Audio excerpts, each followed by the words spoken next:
Yes, we're back. Hey, y'all. Grown folk conversations. Let's go, man. If y'all can't tell by now, we're at episode number 7. 7, y'all. 7. That's wild business. Yes. So it's your boy Grown Folk Decisions and your beautiful, beautiful co-host, guest, whatever you want to call her. Meaningful conversation. Stop playing with me. Y'all know my name. Stop. Don't play with me. So this episode comes on behalf of her. She came up with all this, and I said, meaningful? Only if it goes right. If it goes wrong, it was your idea. Okay. All right. Respectfully. That's it, and that's all. Right. Yeah. Oh, that's another thing. So you can't. So you said that a couple episodes ago. I like to rewatch the episodes if y'all don't. And she said that, and I was like, "Yo, that's it, and that's all." I was like, "Yo, you came up with that catchy phrase." That's it, and that's all, baby. Yeah. So nothing more, nothing less. Right. So meanwhile, we hold business for like, I don't know, like once a week or whatever, because we have families, we have lives to do, lives to live. Excuse me. And we text like once a week for like a good solid week, go like 15, 20 minutes at the most. That's it. And then we're done. Literally. That's it. And that's all. So literally we have a business text, and then we say when we're gonna get on, and then we give y'all 30 plus minutes, and then after that we edit, and then we don't talk to each other for another 6-7 days. Not 5, 6, 7 days. Y'all get all the yummy goodness. All of it. All of the yummy goodness, okay? Right. All of this is for y'all. Right. It's for y'all. So how you doing today? How you feeling? Let's get that part out the way. I'm tired. I'm tired. I have been traveling. We've been in weddings, or at weddings. We visit family. We visit some friends. I work at my second job. I'm realizing that 39 is there. It's there. I took a gray hair out today. Like literally, I plucked it out. I don't have jet black hair like you do, unfortunately. Straight out the box. Don't play with it. Don't play with it. Period. So we're going to get into it. Meaningful came up with this brilliant topic of discussion, this conversation that we're going to have. It's all about trust. Listen, y'all might have if y'all are going to be sensitive, okay? Mm-hmm. Well, if y'all not about to keep it real, keep scrolling. No, don't keep scrolling. No. Don't keep scrolling. Really, what I am gonna say, okay, is some of it could be triggering, and that's okay. Sometimes we need to be triggered so that we can grow, right? Yeah, right. Yeah. Okay.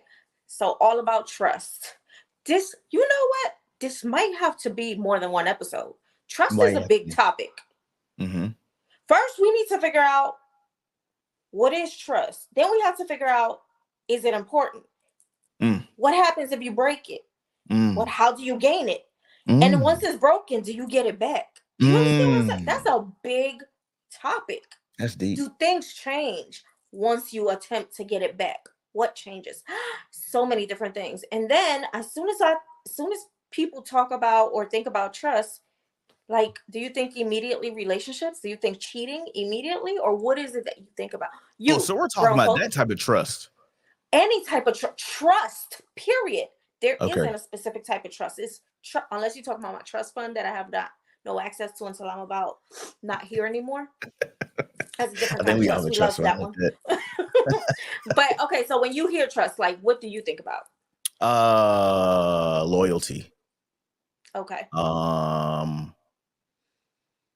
That's the first word that comes to my mind. When you hit me with that email or text message, that's the first thing I thought about, loyalty.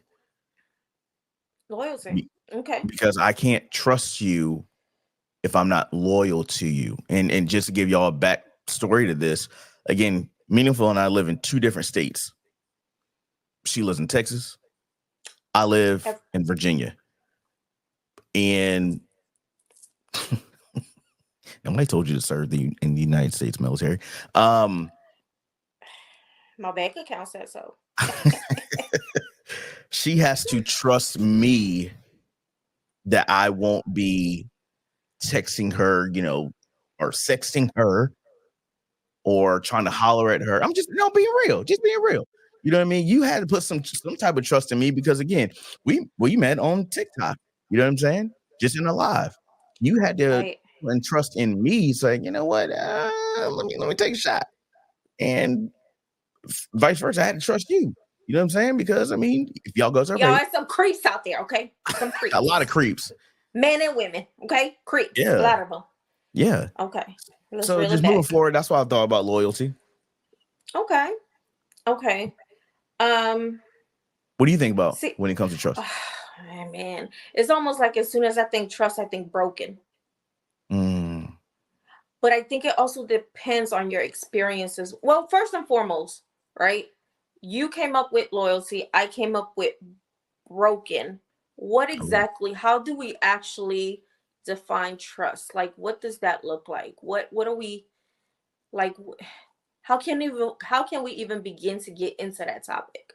So if you do this right here, such a big topic. Oh, so I got you right here. So I'm gonna read it. Trust is like air we breathe. When it's present, nobody really notices. When it's absent, everybody notices. So I'm gonna read that one more time for y'all and the people in the back. Trust is like air we breathe. When it's present, nobody really notices. When it's absent, everybody, and I mean everybody, notices. That's a good one, y'all. That's a really good one, and I think that goes across all relationships. Well, like for me, so this might get a little emotional, y'all, because right, it starts off with little meaningful, little bitty cuter. I was cuter, little bitty cuter, meaningful. Okay, so as a child, you expect for your home to be safe. You expect to be in a safe space, and the people around you are going to be safe people. Yeah. I don't even know that trust is a thing. You just know that you look to these people to take care of you.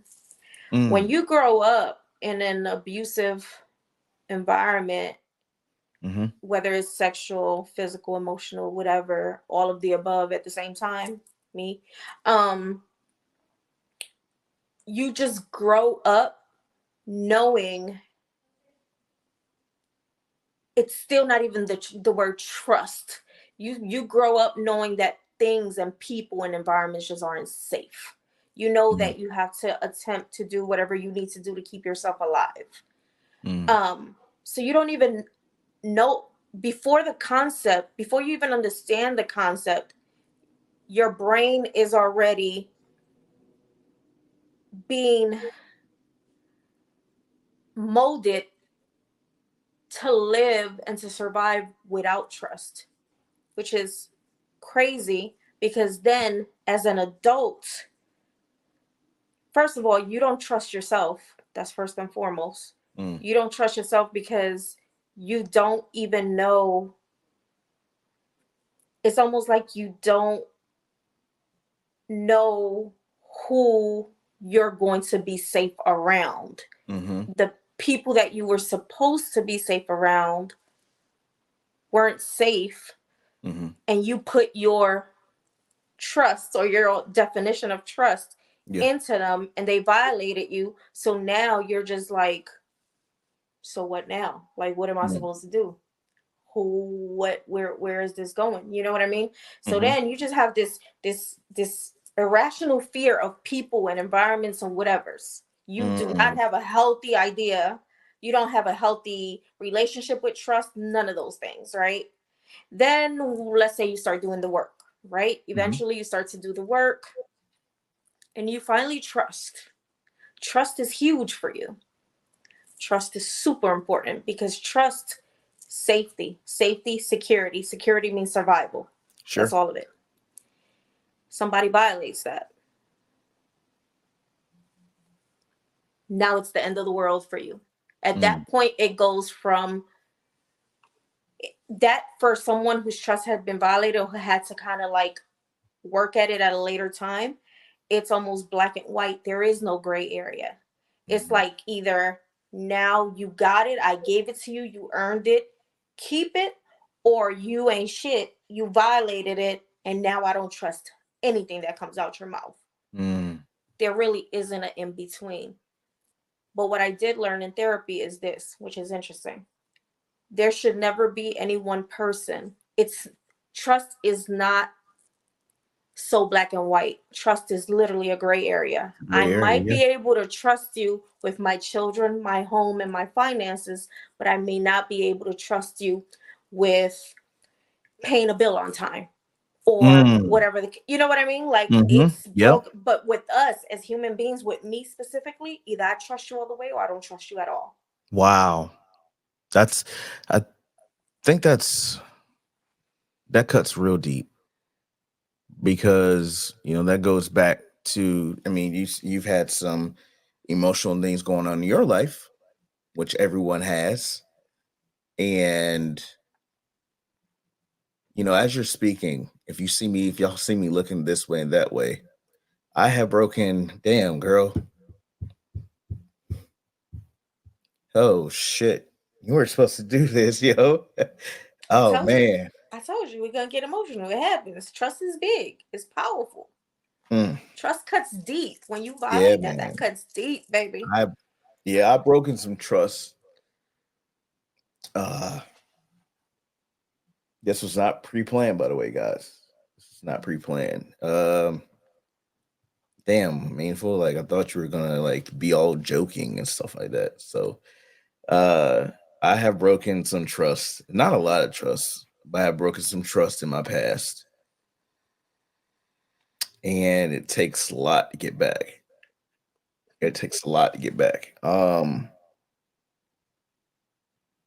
Even as a man, that's the hard part. I've broken trust of my wife. Not saying that I did anything bad. Okay. When it comes to money, I'll just say that. I've broken trust from my daughters, broken trust from my parents, I've broken trust from my friends, family. We've all done it, but that's the reason why I was thinking, as you were saying, that if you saw me looking around and whatnot, I'm literally thinking, and that really hit home just now, and I appreciate that. I really appreciate that. And of course, my trust is instilled in them, but it's always that, what if Ray messes up again? What if he does this again? Damn, girl. And it's hard because once that trust is violated, right? The one violating the trust is almost like, all right, I did it. I'm taking accountability. Get over it. Get through it. It's not that simple. It's not. I right now can sit here and I can tell you, I'm working through it. We're going to work through it. I forgive you. Your behavior, I forgive your behavior. I can tell you that all day and I can mean it. But at the deep, I'll give you an example. Let's say that it is cheating. Let's say it is cheating, right? Let's say I forgave it. Okay. Yes, I chose to forgive it. I chose to keep you around. Am I going to throw it in your face every single time? Absolutely not, because that's not something that I'm going to do. I'm not. Though. Yes, you are. I'm not. However, there's a difference between me throwing it in your face every chance I get and me being verbal and vocal and vulnerable about, hey, you sitting there with your phone doing some stuff that makes me feel putting me back in that space is something different from me sitting here saying, oh, you effing around again. I know you are. You know what I mean? Or me, anytime we get into an argument, well, that's why you cheated. You know what I mean? Completely different. It's triggering. Certain behaviors can be triggering to that aspect, but the only way for us to get through it is to talk about it. And I know that for the person that violated the trust, sometimes that conversation gets hard because I don't want to hear that I hurt you over and over. You know what I mean? Like, I know I hurt you. I know I violated your trust. And I've been on both ends. I've been on the end of having my trust violated, and I've been on the side of me violating somebody's trust. And it sucks. It sucks to have to hear, yeah, that was some foul ish that you did. Like, you know what I mean? And again, breaking someone's trust doesn't necessarily have to do with whether or not you love that person. Sometimes it's just fear itself that kind of leaves you in the way of either withholding information or kind of changing information a little bit. When in fact, in reality, honesty is truly the best policy, because on that one, there's no stories to be made up. There's no having to back up and be like, oh, that's not what I said. Or, you don't have to keep track of it. When you tell the truth is the truth, and nothing can come back to bite you in the butt. Because what I will say is anything that is done in the dark definitely does come to light. 1000%. 1000%. And when I broke somebody's trust, this is a couple years ago, I understood it. I messed up. I asked that person, I said, if you could find the size of a mustard seed, which is very small, if you could find that much forgiveness, I would appreciate it. If you don't, I understand. But if you could find the size of a mustard seed, which is very small, y'all. If y'all have ever seen a mustard seed, it's very small.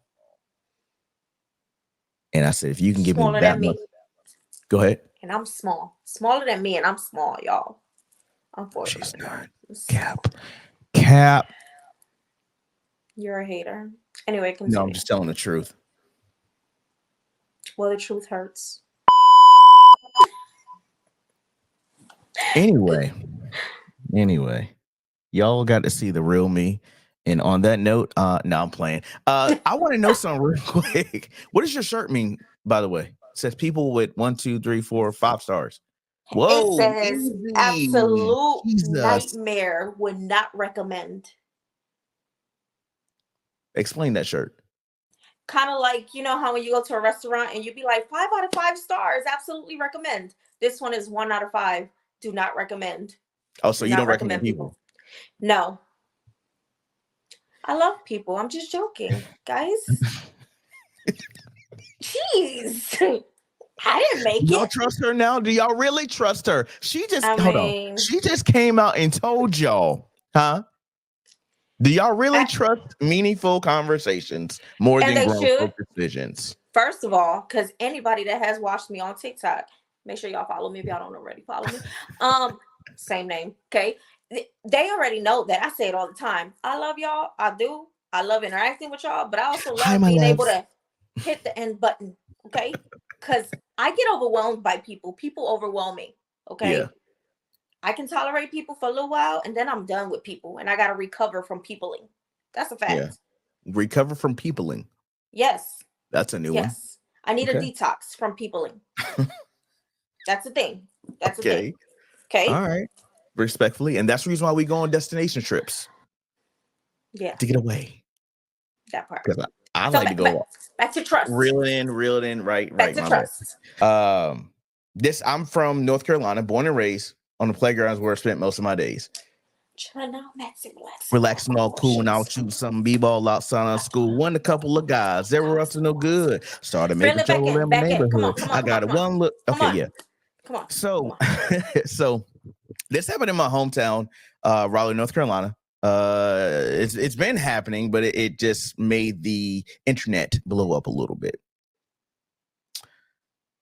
I got a poker face. So a lady is a pastor.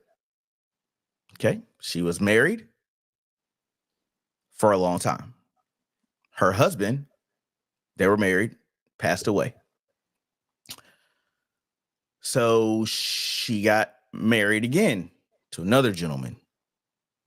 Rewind. She had a friend on the side who was a female. So her first husband passed away, and she's with another man now. She was with this woman for 22 years. This woman wanted her to be in her life 100%, not 95, not 99, not 50%. She wanted everything with her 100%. And the pastor lady said, no, I'm going to be with my husband. Or I don't know how the words actually went. So the side lady offed herself, pewed herself after 22 years of being a side chick. How do you feel about that, Meaningful? In Raleigh, North Carolina, this happened on September the 8th, This lady pew-pewed herself. She was deeply in love with this woman. She's a preacher. She brings forth the word of God. But for 22 years, this lady couldn't be honest with herself, honest with her husbands. And she was messing around with the woman for 22 years while having the truth. Absolutely. Yeah. That's what we're here for. And I want to know what you guys here, what you guys think about that. Okay. What I will say is that the pastor obviously was wrong for having any side anything, right? However, she's just as responsible. She stayed there for 20 whatever years. Mm-hmm. She knew what was up. Mm-hmm. I'm pretty sure the conversations came up over and over again. Mm-hmm. Her path should have been to walk away, not to take her own life. You knew what you was getting into. So I don't feel any type of way about it. Everybody that participated was grown. Everybody knew what was up. That's my perspective. Now, I know a lot of people going to talk about, oh, morally as a pastor, because blah, blah, blah, blah, blah. It don't matter. People do it every day that are not pastors, that do not have titles, that are not in a place of authority or whatever else you might. And it's the same concept. I feel how I feel about it. Was the spouse that was cheating wrong? Absolutely wrong, because you had your husband, right? Number one and number two. However, the participating party, the side chick, you knew your place, you knew your position. Once you had that conversation that you wanted more and they were not ready to give you more, you should have walked away. Because right now, you still lost. Now you don't have a life and you don't have the woman. So what exactly did you prove? And now the pastor doesn't have to worry about her no more, and she still has her husband. So as the husband, second husband, where's your trust at with your wife? Crickets. I'll leave that for the husbands in the comments. If it was reversed, right? It'd be major. It'd be blowed up. No, I'm saying if it was reversed, like I'm trying to put myself into his shoes or whatever. Was he aware? Were any of the husbands aware? So that's my thing. So I was talking to somebody else that knows this person, and she said that the wife, the pastor lady, always was arguing with her first husband. So don't know what they were arguing about, but it was just something. So I can't hide something for hell. I can't even hide something for 22 minutes, 22 days, 22 months, not 22 years, over 20 years. That's what I'm saying. Like, we really, like, it's very easy to sit here and make, have our opinions or whatever. We weren't in them people's lives. We don't know. We don't know the conversation that she had with her husbands. We don't know if it's something that before she even got with the second husband, she was like, hey, this is transparency for you. I'm going to be with you. We are together. However. Right. And allegedly, as again, I don't know the full story. I live in Virginia right now, but again, like I said, born and raised in actually Cary, North Carolina. But the capital is Raleigh, so it's right. It's like, no matter where you go, part of Cary, it's like 10-15 minutes from the town area. So I don't know if she got married immediately after her first husband died, or she took some time to herself, or if she was messing around with the lady. I don't know.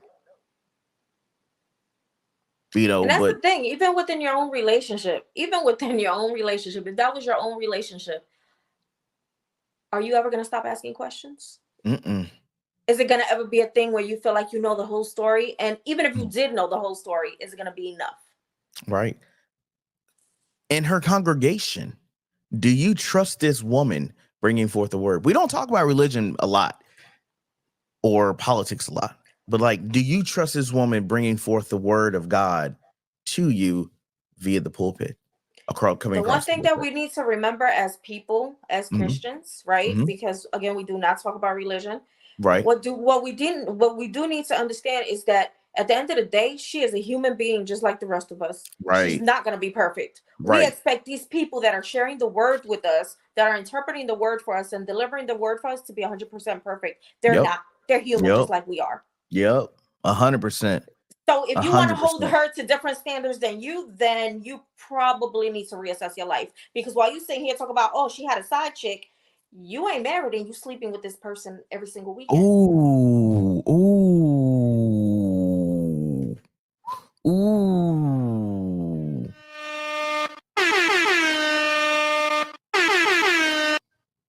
I'm just saying. Compare oranges to oranges. What you're saying? It's if it's what? What's you're saying that you always say now? Your new saying? That's it and that's all. That's it. That's it. And that's all.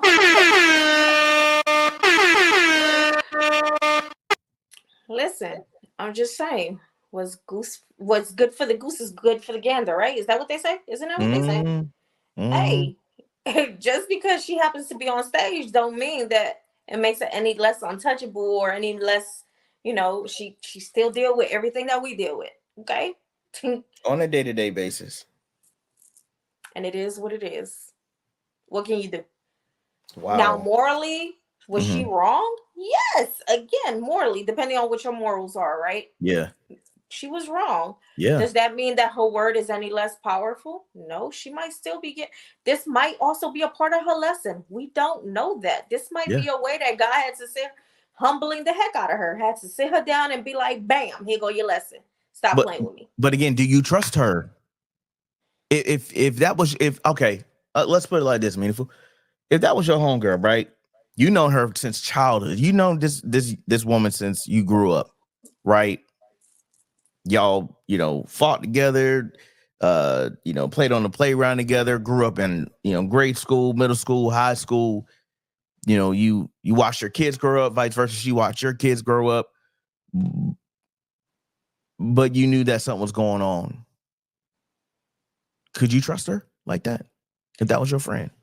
So if I knew, and I've experienced this before, so I can speak on that freely. Okay, there we go. Let's go. I feel like we know our friendships, we have different friends for different things. There's a friend that I might leave at home blindly because I know that she would never, right? Not saying that I don't trust my husband, but saying that I wouldn't trust her out.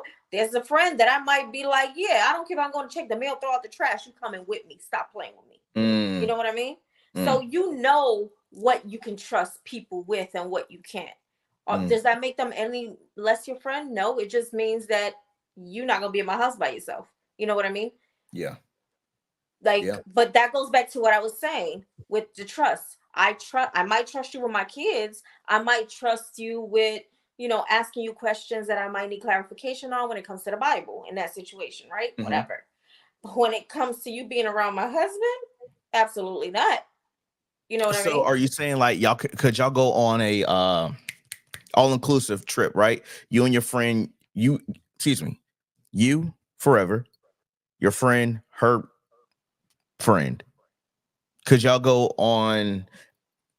You need to watch the Bel Air episode on when Uncle Phil and Aunt Viv went out on a couples retreat with some of their friends, and they were to spice things up. And they kind of had an interaction with the other couples, swapping couples. I don't agree with that because that right there is a poly, or it could be a possible poly relationship. What's that? It's swingers. Swingers. There we go. Swingers. Yes, it's not a poly. It's a swingers. Shout out to the Upside Down Pineapple community. What is that? Swingers. Oh, that's what. Okay. Yeah. Shout out to the Upside Down Pineapple community. I didn't know that. My apologies. My fault. Is that real? Yes. Did y'all know what was real? Insert pineapple now. Just kidding. Just kidding. I'm joking. Sheesh. Right, baby? Upside Pineapple Club. How did they get the name for that? Reel it back in. Okay, yeah, we're real back in. But anyway, we on trust. We on trust. So yeah, that's Meaningful's point of view from it. Also, I want to pop this up here as well. We forgot about this. Sorry, ladies and gentlemen. I'm gonna let you read that, meaningful. You got it. Trust, of the belief that someone or something can be relied on to do what they say they will. Oh, your word is bond, baby, is a key element of social relationships and a foundation for cooperation. It is critical for romantic relationships, friendships, interactions between strangers, and social groups on a large scale. And the lack of trust in such scenarios can come with serious consequences. Indeed, society as a whole would likely fail to function in the absence of that. Damn, that was a lot. That was a lot. It is, but it's vital. It's super important. Trust is very important. And what you asked about the going on a retreat or whatever, I would trust it, because at the end of the day, you also have to trust your significant other. Yeah. You know what I mean? You have to trust your significant other to be like, yeah, nah, I'm not about that life. Wife, here, handle that. So speaking of trust, Crystal just came back from Vegas with her sister. They went to Chippendales. All right. You know what? I'm about to cancel you real quick. I'm about to cancel you. Woo! Chippendales. Let's go. Yeah, they went to Chippendales. Had a great time. You know what? I trust my wife enough. I trust my sister-in-law enough to have a great time out there. Okay. I was high key, not low key jealous, because Vegas is my go-to. If I like travel anywhere, because some people like to go to Miami and some people like to go to Dallas and some people got to go to Austin, Texas. Some people like to go to LA. I love to go to Vegas. I don't, do smoking. I don't participate in that, but I will drink the hell out of some drinks there. Okay. I just love the fact that, and New Orleans, shout out to New Orleans as well. New Orleans owes me nothing. Oh, for real? It's like that. Man. Not even a little bit. They owe me nothing. For real. It's like New Orleans is like that. Man. Dang. Well, first and foremost, I don't remember a lot of it. So we're going to leave it at that. Y'all hear that? But it owes me nothing. Anyway, focus. All right. So I trust, again, they had me in an initial invite out there, and I couldn't make it because of, PTO and all this stuff like that. That's what happens when you and I and you, we work for corporate companies, and you use up all your vacation time, throughout the year. But I'm glad my wife had a great time. She didn't have a good time. She had a great time. And, we called each other, daily, even though there's a 3-hour time difference. So, but I trusted her with all my heart, all my soul, to go out to Vegas and have a great time, do all the shows that they wanted to, eat all you can eat. Shout out to Caesar's Palace. I think they saw Chris Angel. Shout out to you, sir. My wife was the one, and my sister-in-law, and I think she had their coworker there. You gave them shots. So shout out to you, Chris Angel. Yeah, he said tequila shots for all three of them. So shout out if Chris Angel algorithm, Chris Angel. Hashtag Chris Angel. Hashtag Chris Angel. If you're seeing this, shout out to you, sir. We appreciate it. My wife had an excellent time out there. You scared the bejesus out of them on one of the parts that, it happened in the show, but they had a great time. Chippendales, shout out to you guys. I will not be participating in your show, but my wife and my sister-in-law and their coworker, they had a great time. Shout out to you guys. Shout out to Las Vegas, man. Shout out to Las Vegas. Yeah, and New Orleans. But real quick, let me interject real quick. So you trust her blindly in that moment, right? Let's say she had violated your trust at one point or another. That would be hard. I would cry like a little baby. See, and that's what I'm saying. Although you would have forgiven her for the act itself, certain things are still going to be triggering. Mm-hmm. And the thing is, how do you find that balance to, number one, attempt to come back from that, or number two, express your insecurities, because it is an insecurity now that it instills in you, right? As horrible as that word sounds, is an insecurity that has now been instilled in you because of that violation of trust. How do you come back from that? That's the thing right there, because now something that could have been a situation that you could have looked at as, yeah, that's wifey having fun. Go girl, do your thing, could easily turn into you know what I mean? Yeah. Or she calls you, or maybe she's too drunk and she forgets to call you and she's sleeping it off, and she's literally legit not doing nothing, sleeping it off, but in your head you're like, wow, so that's what we doing. And to piggyback on that, we have established that much to each other to call each other throughout the day, text each other throughout the day. Hey, how you doing? Hope your day's going good, because the 3-hour difference between Virginia and Las Vegas. So, they had a great time. They brought me back some souvenirs. She brought me back her. Yeah, I love. What are you looking like that for? Oh, sorry. I got distracted. Sorry, y'all. My bad, y'all. My bad. We got distracted. My lack of trust had me looking out my window. Okay, go ahead. My bad. See, y'all see, this is real. We keep it a buck with y'all.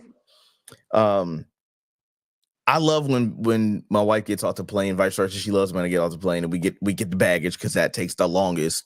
And we love embracing each other. I love that part. I don't like it. I love it. That's so I just had a 5-hour drive ahead of me to go to Charlotte or Concord, Charlotte area. Yeah, from Virginia. I literally picked her up, got up 9 o'clock. No, we left 9 o'clock. We didn't get to like 2 o'clock in the morning. I was swerving too because I was tired. That is love. That is love. Man. That is love. Yeah. We love it. We love love. We love love. But now, that's the thing. That's how we go. Can trust be rebuilt? But we're not going to talk about that this episode. What we are going to do, however, right now is a couple of things. Please make sure that you like, comment, and subscribe. Cut on your notifications. But before we go, we're going to talk about the homie. What's the homie? Well, first things first. Grown Folk Conversations, the podcast. Okay. Like she said, the podcast. Like she said, this is crazy. People have been showing me the notifications have been coming up on their phone. Thank you so much to you guys. Thank you so much to you guys, because I didn't believe it, but people are getting notifications on the phone, and we're almost averaging 100 views per episode, which in my opinion is pretty damn good. It is. We want to get those numbers up, y'all. Yeah.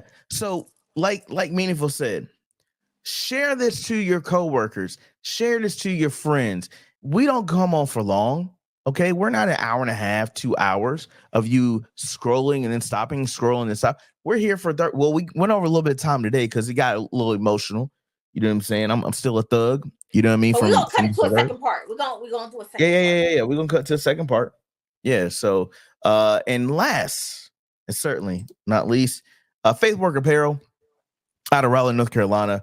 Don't forget to check out his website. He's running a special due the 24th of September, 15% off.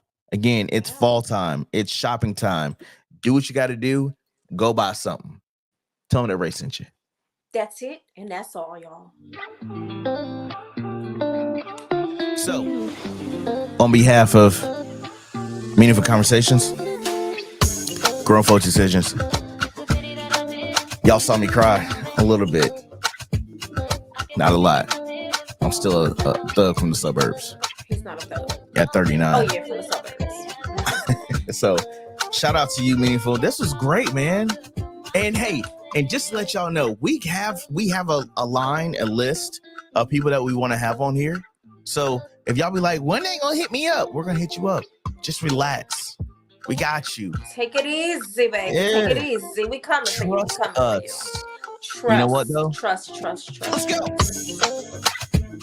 Hey, appreciate y'all. We apologize to anyone we may have offended with our stance on the pastor's case. That was before we had the full story. Again, our apologies.